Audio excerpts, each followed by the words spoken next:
बोलै बोलै सुगनमा जय भीम बोलिया बोलै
हम बहु जान हमर बाबा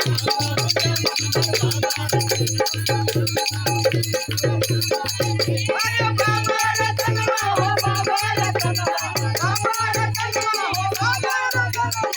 हम बहु जान हमर बाबा रतनवा हम बहु जान हमर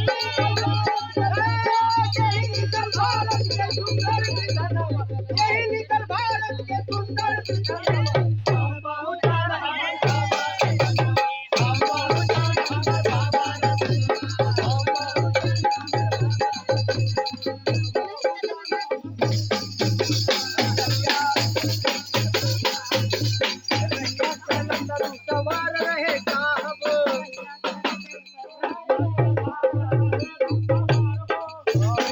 बहु जान हमर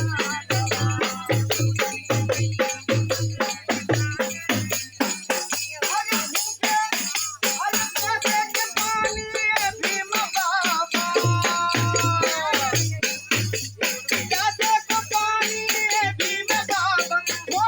रतनवा हम बहु जान हमर बाबा रतनवा अरे बाबा रतनवा हो बाबा रतनवा बाबा रतनवा हो बाबा रतनवा हम बहु जान हमर बाबा रतनवा हम बहु जान हमर बाबा रतनवा हम बहु जान हमर बाबा अरे बाबा रतनवा हो बाबा रतनवा हो बाबा रतनवा हम बहु जान हमर बाबा रतनवा हम बहु जान हमर बाबा रतनवा हम बहु जान हमर बाबा रतनवा बाबा रतनवा हो रे रे रे रे रे बाबा रतनवा हो बाबा रतनवा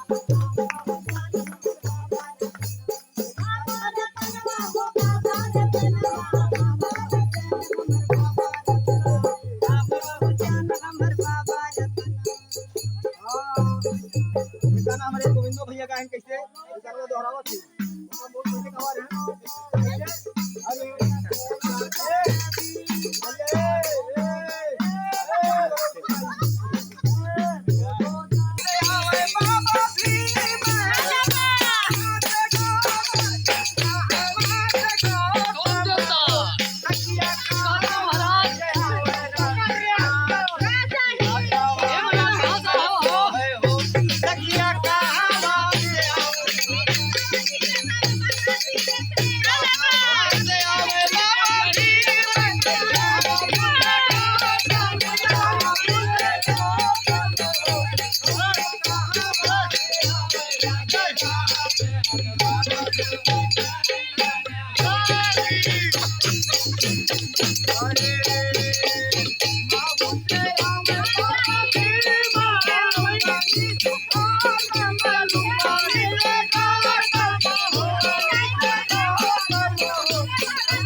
भैया जवन समाज बा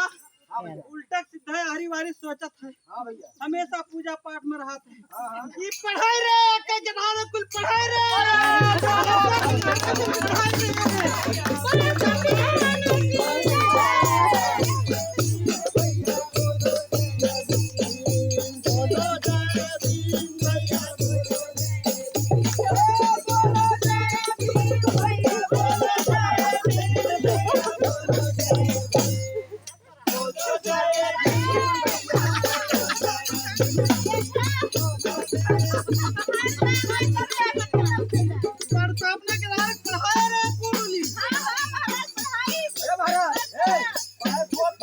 अरे पढ़वा लिखवा तब सबका जवाब देबे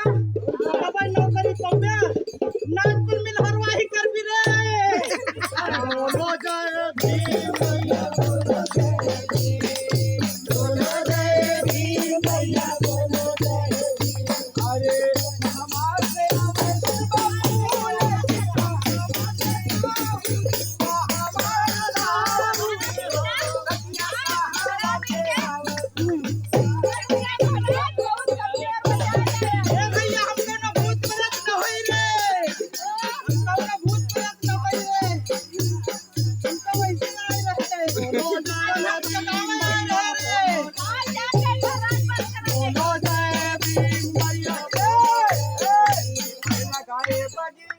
बाबा साहब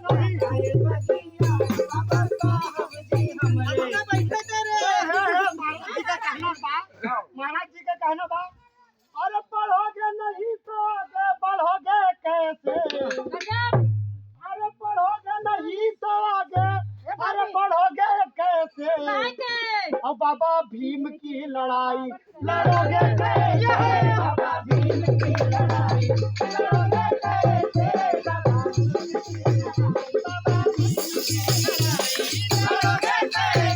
बाबा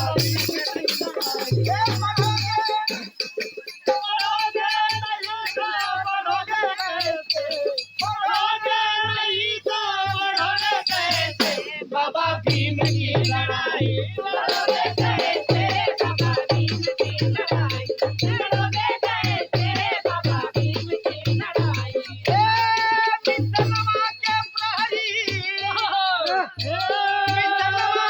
प्रहरी मिसलवा के प्रहरी मिसलवा के प्रहरी बन जा बहुजन मिसलवा के प्रहरी बन जा बहुजन मिसलवा के प्रहरी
आखी जखाए